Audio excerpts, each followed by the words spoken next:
What is up, everybody? Happy Monday.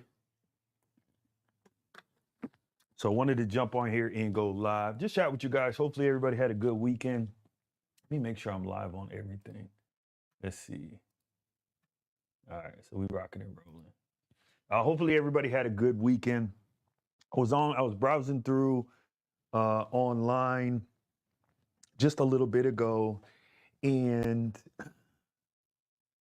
I started thinking about someone put up like this. It was just like kind of this it was like a picture and then this generic quote to go with the picture. And it reminded me of, I used to do that all the time, all the time. I thought like whenever I posted something or whenever I put up a picture or a video, like I had to give this amazing quote to go with it, or I had to say this like profound something for whatever reason. I did this for like years. And then a while back, I realized like, this is so fake. This is so phony. And as I started kind of looking around social media, I started realizing this, and I really realized the difference because a lot of my clients come from social media. Most of my clients come from social media. So I would develop this relationship with someone online, and then I would take them offline. And as I would get to know them, as I would have conversations with them, there was so many amazing, I was meeting so many amazing people. Like I get the opportunity to meet people from all over the world, all different countries, all different states. And there's so many like amazing people. But when I look on social media, everybody looks the same. Like everybody's doing the same thing. Everybody's using the same fonts. Everybody's doing exactly the same thing. And I'm like, what happened? Why is social media so generic? Like this is supposed to be like social media is designed to bring people together. It's designed to um like develop and foster all of these relationships. But as I started looking at social media, and even to this day, like as I look at it, I'm like, this is so fake. Like people posting um pictures that don't look like them, videos where they're saying things that's not really them. And we kind of fell into this society where we feel like we have to show up to social media and be and act a certain way. And I just decided like I don't want to do this anymore. Like I don't like viewing that. So if I don't like viewing that, I couldn't be that person. Now again, I've been guilty of this. Like I've been on social media. I've built my business off social media. So I've been on social media for years. And I've went through these stages of like I would see this person over here and I'm like, man, I want to be like this person, or maybe I need to use this font, or maybe I just need to do this. And I was doing all this stuff for like likes and comments, and you get lost in it. You get so lost in social media if you're not careful. Finally, I'm like, this is dumb. Like, I'm just going to show up as me. Like, I'm going to provide the best version of me. And if I'm for you, I'm for you. If I'm not for you, that's cool too. That's no problem, because you're never going to be for everybody.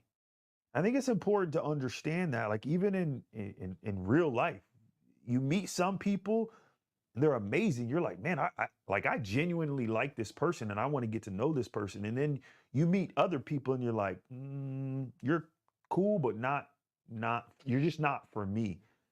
And when I started doing that, you really get to have some amazing relationships, and you really get to meet some cool people. And that also, like you being genuine, authentic, it gives other people permission to be genuine and authentic. And it's crazy to say, but being genuine, authentic, it's so rare. And it's actually hard to do. It's very, very hard to do, like to show up on social media and just be your genuine and authentic self, and all the flaws that you have, and the good, and because there's good and bad. We all have good and bad. And the beautiful thing when you start showing up and just being yourself, number one, it makes social media like it's fun. I used to hate social media. Again, I built my business off social media. So I did it because I had to do it. But now I genuinely enjoy being on social media because I get to really build like these really cool relationships with these people all around the world. And I know if someone's following my page, I know if someone's sliding in my DM, like they genuinely want to form a connection with me, and I genuinely want to form a connection with them. And it also lets people know, I think social media, it can be very depressing. I think a lot of people get depressed with social media because maybe you don't have a certain amount of followers, or not a lot of people are commenting on your stuff, and maybe you don't fit what's going on. And here's what I've learned, dude, just be you. Like, just show up and be you. And you're gonna attract people that like you for you. You're gonna attract people that gravitate you for who you are, not who you're trying to be. And it gives you almost like this sense of relief almost. It gives you this sense of like, dang, people really like vibe with me for who I am. And it also, for me, it allows me to expose my own flaws. And something happens when you learn to expose your own flaws. So everybody has stuff that they're not proud of. Everybody has things in their closet, whether they want to admit to it or not. That's one thing. But everybody has things that they're not proud of. Everybody goes through different things. And typically you don't put those things on social media. And when you don't show up genuine and authentic for who you are, it's very hard for people to really relate to you. Because here you are showing up on social media, everything's perfect in your life, and you live this fairy tale life, and just everything's perfect.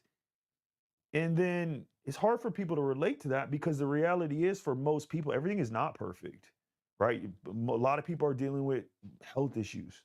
A lot of people they're not happy with physically who they are. A lot of people are dealing with depression. A lot of people have different vices, whether it's drugs, whether it's alcohol, whether it's a porn addiction, whatever it is. They have all these things that they're dealing with. And then you come on social media and you see all these like thousands and thousands of other people that are living this, what looks like from the outside, this perfect life. And it's very hard to relate to that, especially when you're in a low place. Like if you're currently in a low place, if you're currently, things aren't going the way you want it to go, it's hard to look at that and be like, and gather hope from that. It's hard to look at that and be like, okay, I can do that too, because you don't know someone's backstory. You don't know what they went through. And I learned this from studying other successful people. I made it my like duty. I made it my mission. Like, okay, I'm gonna study successful people. So I didn't just study successful people in my industry. I started um, studying just successful people in general, and I started noticing, first of all, most successful people have went through horrible things, like horrific things. Most successful people started with nothing. Most successful people, they hit rock bottom. And I started noticing, I'm like, dang, if all these other people started from rock bottom, they were going through all these things and they made it, like I can make it. Because at first, at least me, I thought like, I don't know, maybe they were born into a special family, maybe they come from money, maybe they went to a certain type of school, maybe they had a great upbringing, and that's not the case. And I started seeing all these difficulties you go through, all these circumstances that God put you through. There's a reason behind all of it. I didn't understand at the time, like I didn't understand. But it's like with each of these things come a lesson. When everything is going good in your life, that's not when you improve. That's not when you grow. That's not when you expand. A matter of fact, when everything is going great in your life, that's kind of a scary place to be. It may not feel like it at the time, but I've learned when everything is perfect in your life, it's not a good place to be, because complacency breeds content. And you're going to get stuck. You're going to plateau. But when you're in a rough place, when you're going through struggles, you're forced, like when your back is against the wall, you're forced to figure things out. You're forced to dig deep down. You're forced to be creative. You're forced to use resources that you may not use other times. So, like, if you're listening to this and your life sucks right now, financially, it ain't where it needs to be. Physically, you're not like you're looking at your life right now, and it seems like the walls are closing in. It seems like nothing goes your way. It seems like everything is going wrong. I need you to stop for a minute and sit in that. Like, stop for a moment and really just sit in your feelings. Now, when I say sit in your feelings, I don't mean Debbie Downer. I don't mean get depressed. That's not what I mean. I just mean stop for a second and look what's going on. Because first of all, when you do that, you realize your life is not as bad as you think. Because when you're in those low points, it seems like you're getting hit from so many different angles. It seems like everything keeps going wrong. Like nothing can go right. And what's really happening is you're focused on the negative and you're forgetting about all the positive. Like you woke up this morning. Like if you're listening to this live, like you're breathing. There's a lot of people who didn't wake up this morning. If you're listening to this live, you're probably healthy from the standpoint of you have a roof over your head, you have food that you're eating. And we forget about these little things. But when you stop for a minute and sit in emotions and really figure out what's going on, you can very quickly fix the problem. But when you got your back against the wall and everything's going wrong, your finances are falling apart, your marriage is falling apart, your relationship is falling apart, your health is in shambles, you look in the mirror, you don't like what you see, like all of this stuff seems to be going wrong, you get in panic mode. And when you're in panic mode, when you're in fight or flight mode, you can't do anything correctly. But if you just stop and sit in your feelings, if you just stop and sit in the situation, say, okay, what's really going on? Because when you stop and sit in your feelings, a lot of times you'll realize nothing has yet even happened. You just have anxiety. You have fear over something that hasn't even happened yet and may not even happen yet. Instead, so start breaking things down. Say, okay, what can I take? I like to break things down into categories.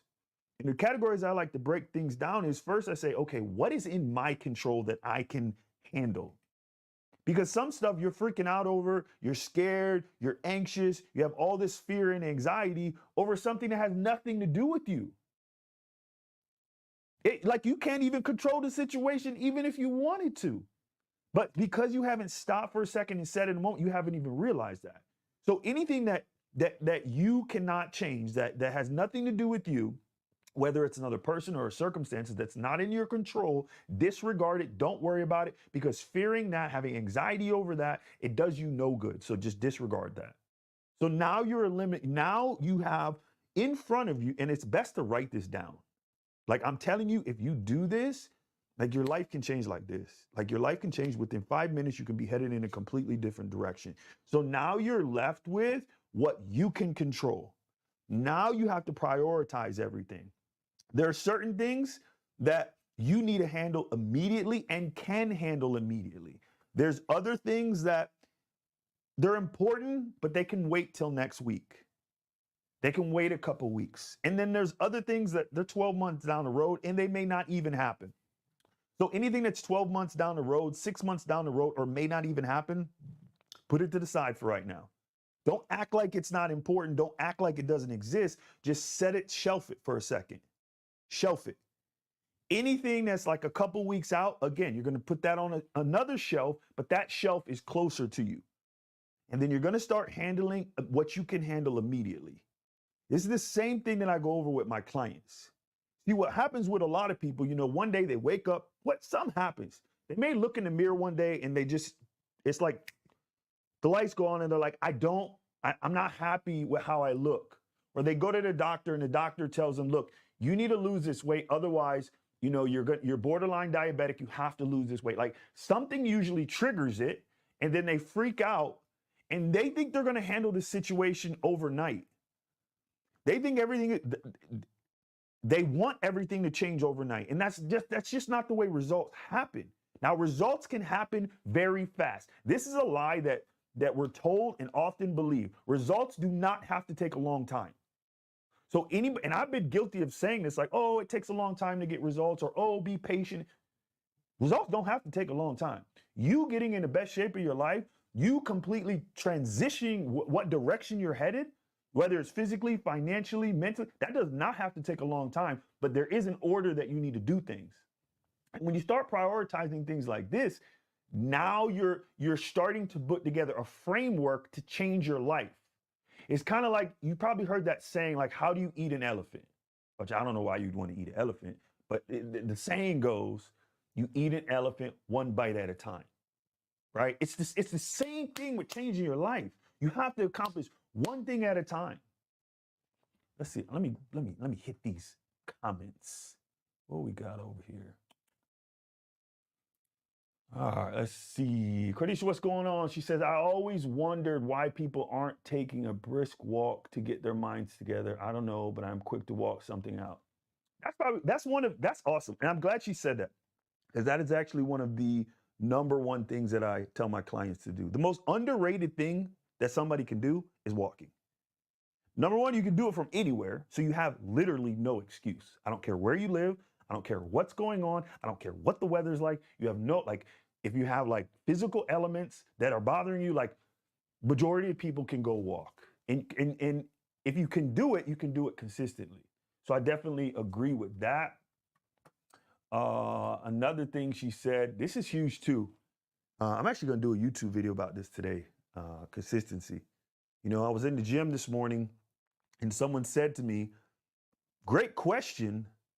And I liked how I enjoyed how he framed it, because he gave me an idea for a YouTube video. But he said to me, he's like, you look like you're in pretty good shape. He's like, what's a couple pieces of advice you would give me for getting in shape besides consistency? And notice he said, what's a couple pieces of, or what's some tips you can give me to get in shape besides consistency? And this is why he said it. And I know this is why he said it, because most people blow past this. We all know, everybody has heard consistency. Consistency is the key to success. If you want to get results, you have to be consistent. Everybody knows that, but you know what? Here's what people do. Yeah, I know that, but give me the good stuff. What do I have to do to get results quick? What do I have to do to get results fast? Like, I know, I've heard the consistency part, yeah, but what else is there? The number one thing that you need to master to get results, like if you want to get in the absolute best shape of your life and you want to do it in 2024, master consistency. As the number one thing. The number one thing is mastering consistency. Now look, when I say mastering consistency, you're not going to get this right off the bat. You're just not.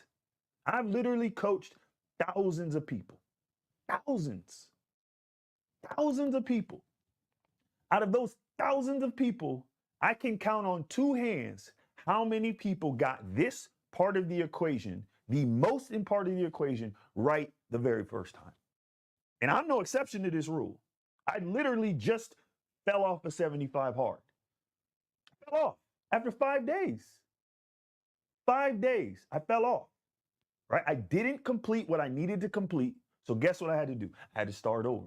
That's why I love 75 hard, because it has built-in principles. It's like a built-in framework. And if you've never done 75 hard, I would encourage you to check it out, take a look at it. And if it's for you, it's for you. If it's not, whatever. It's definitely not don't do it for, well, you can do it for whatever reason you want to do it. I don't do it for the fitness aspect or anything like that. It's a certain framework that you can follow that it just holds you accountable. And most people, they need accountability, right? That's like consistency is number one. Accountability falls in that list. It's in my top 5 things that you need, right? The top 5 things that you need is consistency, all right? Or accountability, excuse me.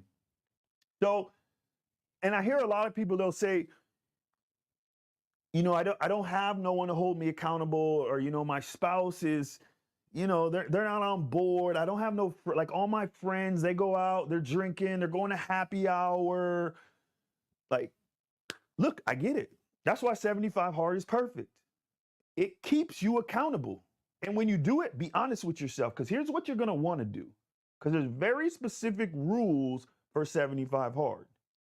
And I encourage you to look over the rules so you know exactly how to do it. That way, when you start doing it, because your brain is going to want to make excuses. Or not excuses. Your brain is going to want to justify why you didn't do what you were supposed to do. So you need to make sure you're clear on the rule, because I've done this multiple times where I'm like, well, it says to do this, and I kind of sort of did it, but I didn't really do it. Like deep down, I know I didn't do what I was supposed to. You got to start over. Well, it doesn't matter what day you're on, whether that's day 3, 5, 40, 50, you got to start over. So anyway, 75 hard is good. That was a whole little tangent. Let me look at these comments. Let's see. Dun, dun, dun. Oh, shout out to Christine. Christine actually, she's doing 75 hard. I know she started. I love this comment that she said, small changes over a period of time. And you got to learn to give yourself grace. I think that's another thing that a lot of people struggle with. I struggled with this. Just giving yourself grace, like knowing it's okay. It's okay to make mistakes. I blame the school system for this. By the way, shout out to any teachers. I ain't coming at you. Shout out to the principals. Shout out to anybody that works in the school system. But I hate the school system. School system is just dumb. It's set up on dumb principles. It needs to be changed. But I love teachers. I love principals. I love anybody that's courageous enough to be in that sphere of teaching. But the school systems teaches us it's wrong to make a mistake. The school system teaches us that there's something wrong with you if you didn't get all the answers right. Like if you didn't score, if you didn't get an A, if you didn't get a B, like you're no good. If you flunked the test, you're no good. No, that's not how life works. That's definitely not how life works. That's why a lot of people that are good in school suck at life. That's why a lot of people that were bad at school are great at life, because life doesn't work like school works. I've made more mistakes than probably everybody listening to this live. But what happens with mistakes, there's always a lesson to be caught. You learn no lesson by getting everything correct, right? That's why when, the teacher's correcting your paper, they mark it all up. Now you have a choice. When a teacher marks up your paper, most people, because the way the school system is designed, you get discouraged. You may get made fun of. Like all of this stuff happens.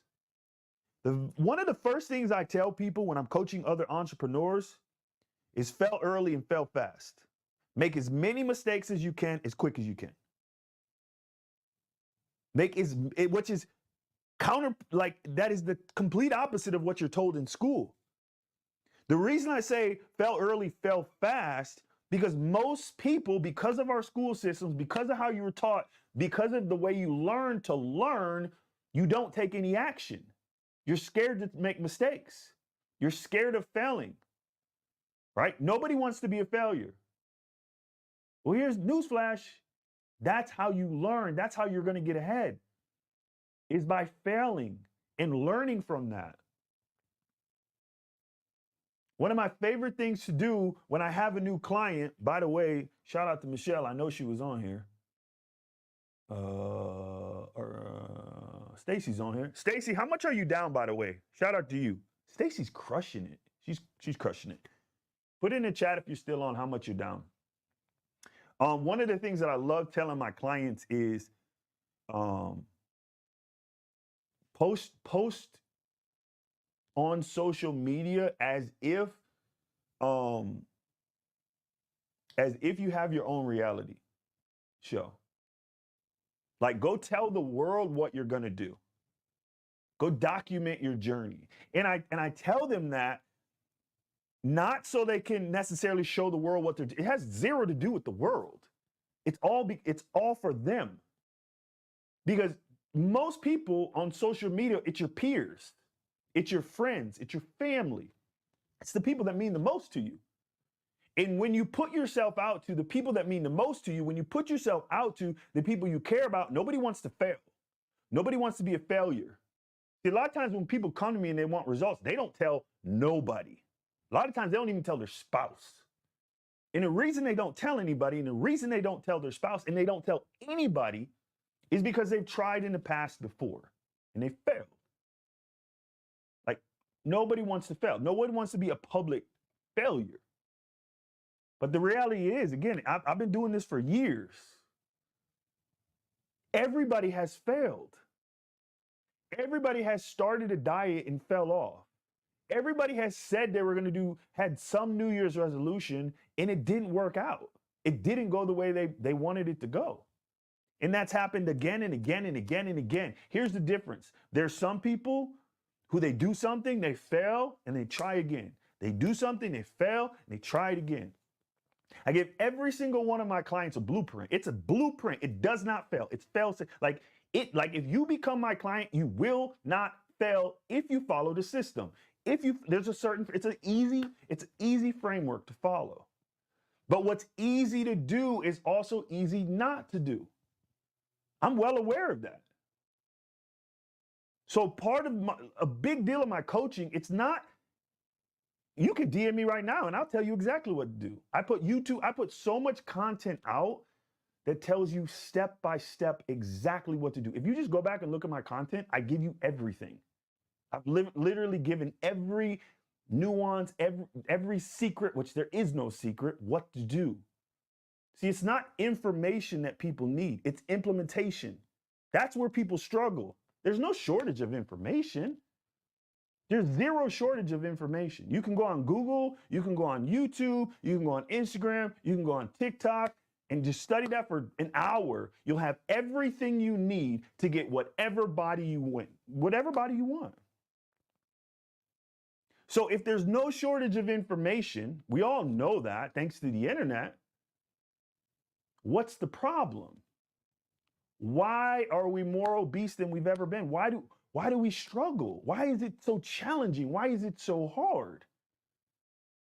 Well, the reason it's so challenging and so hard is because you're using the wrong system and you have the wrong programming. So not only are you using the wrong system, more than likely, you have the wrong programming. You have programming from your past, from your friends, your family, all of this stuff that's clouding everything. That's why it's so hard. That's why you're not losing the weight. That's why you're not gaining the muscle. That's why you're struggling staying consistent. Not because it's hard, not because you can't do it. I've never met someone that I couldn't get results. I've just never met anybody. And a big part of that is we have to change your thinking. We have to change this, the 6 inches between your ears. It's not the tactic. It's not the how-to. The how-to is easy. The how-to is very simple. Let me look at these comments. All right, let's see. What are these comments talking about? Yes, my biggest struggle is one day I wanted to go live telling people I'm proud, and if they fail, because at least you tried. Perfect. So Christine said, yes, my biggest struggle, one day I wanted to go live telling people to be proud if they failed, because at least you tried. I actually love the fact you said that, because just going live, you know how many people are detrimentally scared to go live? That's like how our society is now. Like, people are so petrified to go live. And everybody can go live. Like, if you have a cell phone, you can go live. It doesn't take much. So why are people scared to go live? Why are people scared to stand up in front of people and talk? I mean, I used to be one of those people. Failed speech in college because I was petrified of what other people thought of me. Sometimes we go through life that, like, we're holding ourselves back because we're worried about what other people may think, or how other people may perceive us, or how other people may judge us. And really, there's only one person who it even matters, and that's God. Besides him, what you worried about, homie? That's the only person that even matters. And if you in his good graces, everything else gonna be good. Great points. Got to roll. Schools are part of the debt system. Ooh, I think I might like this comment. All right, so Dan says, great points, got to roll. Schools are part of the debt system. Little more than that. School, college debt, that's the learning that's lack or prep. Oh, man, I would love to go in on schooling right now. I really would. Dan, appreciate the comment. Oh, if you guys don't know, Dan, I actually met Dan. This is the power of, like, actually meeting people, because I feel like people don't want to have conversations with people. Like, we're always like head down on our phone, not paying attention. But if you actually have conversations with people, there's some amazing people. And Dan, long story short, I ran out of gas a couple weeks ago going to see my mentor. And I just left my car, got out of my car. I was on a highway, started walking. Thousands of cars had passed me. And I said a prayer and I'm like, Lord, just can please one of these cars stop? And sure enough, almost immediately, Dan pulls over. And the first thing he said was, get in, it's cold. And in my head, I'm not going to lie, I didn't share this, but I got a little bit nervous of how easy he let me in his car. But real quickly got in his car. Awesome guy. Was only in his car literally a couple minutes. We had a great little conversation. He's a believer. He invited me to his church, which is awesome. Good job. Good job, Dan. That was awesome. All right, what else we got? Stacy, down 27 pounds. Shout out to Stacy. Y'all show her some love, please, in the comments. If y'all ain't on, because this is streaming on Instagram, Facebook, YouTube. If you can't see it, well, I guess you can't see the comments because they're on screen. Who else we got? I'm trying to be like you. Ain't never late. Mm-mm-mm-mm. So let me go ahead and kind of wrap this up because I don't want to. Because I've been on a ton of tangents. So for me, and I would encourage everybody to do this. Like, start showing up because I think social media is such a great tool. It's such a powerful tool if you leverage it correctly. Start showing up genuinely and authentically on social media. So what do I mean by showing up genuinely and authentic to social media? Because sometimes, I don't know, we get, it's so confusing. We live in a world where just everything seems to be confusing. Just show up how you are. Like everything. You're the good, the bad, the ugly. Because people can relate to the good, the bad, and the ugly. If everything you put on social media is the good, the good, the good, the good, the good, the good, the good, people can't relate to that. And not only can people not relate to that, first of all, you're not going to get the help you may need. Just by you showing up on social media genuinely, authentically, and again, I don't mean dump all your problems on social media. That's not what I mean. That's not what I mean. But you don't have to show up. You don't always have to be your best version. You always don't have to have your makeup on. You always don't have to be best dressed. You always don't have to have a script for everything. You always don't even need to know what you want to say. Sometimes I'll get on social media and I'll go live and I have no idea what I need to say. Just like getting on here now. Like, it's like something hit me, like Holy Spirit was like, you need to go live and this is what I need you to talk about. Like, I've just learned I'm not going to argue with it.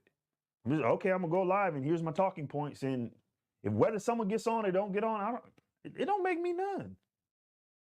It makes me none. And you'd be surprised the amount, and let me give a shout out to Christine, by the way, too, because she went live. And Christine, I did see your live you did kind of sharing some of the things you were struggling with, some of the issues you were having and kind of how you resolved them. So shout out to you because that was bold. So shout out to you for doing that. Shout out to you for going live and just doing that. Like, for real, for real. I seen that and my wife seen that. So shout out to you for that. Who else we got on? Lanzia, what's going on? What up, what up, what up? Jenny, what's up? All right, cool. So y'all, that is all I got for today. I am going to go work. Before I jump off, since I got some of you guys on here, what would you guys like to see more of from me? What kind of content what do you need? So when it comes to like health, when it comes to fitness, when it comes to mindset, when it comes to growth, personal growth, like what do you need? What areas are you maybe lacking in, maybe having trouble with, maybe confused about, and just could use some guidance? Because I don't like to just get on here to be on here. I don't even like posting anything about me on social media. So if I'm going to be on here, I would rather give value. Because there's some clients that I have one-on-one, I have clients that work with me specifically, but I'll be frank, not everybody can afford me. But I always want to provide information for everybody. Like, I want to provide information for the masses so everybody has access. So what do you guys need? So put in the comments of what you need. Put in the comments of what you'd like to see in some upcoming YouTubes and some upcoming videos. But I love you guys. Continue doing what you're doing. Wherever you're at in your life, whether everything is going great, everything is neutral or your life seems like it's falling apart, it's not. Don't worry. God loves you. And whatever's happening in your life, it's either working for you or it's working on you, as my man Myron Golden would often say. So, love you guys. Peace. I'll catch you on the next one.